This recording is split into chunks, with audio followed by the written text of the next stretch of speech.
আমাদের যে রিজিওনাল সেন্টারগুলো শুরু করছি তার প্রথম উদ্যোগ সিলেটে। আপনারা জানেন মাত্র 4টা জেলা, এখানে 4টা জেলা দিয়ে আমরা এই পাইলট প্রোগ্রামগুলো রান করছি।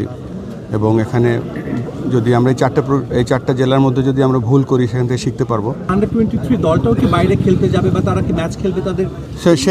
সেই প্ল্যানিংটা এখন হয়নি, তবে হাই পারফরমেন্স নিয়ে আমি একটু বলতে চাই। এখানে হাই পারফরমেন্স একটা হচ্ছে ইউনিট, যে ইউনিটটা আপনি হাই পারফরমেন্সের ট্রেনিং ডিজাইনটা এমন হওয়া উচিত।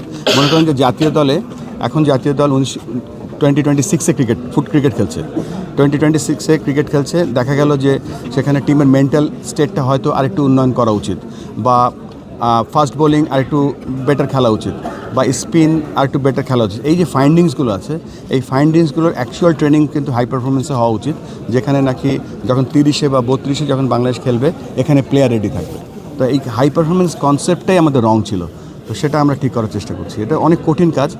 এই কাজটা করতে গেলে প্রথমেই যে জিনিসটা দরকার, প্ল্যানিংয়ের পরে পিপল দরকার, মানে ভালো কোচ দরকার। তো সেই কাজগুলো আমরা করছি। আসলে কাজ করার জায়গা অনেক আছে এবং অনেক সুযোগ আছে।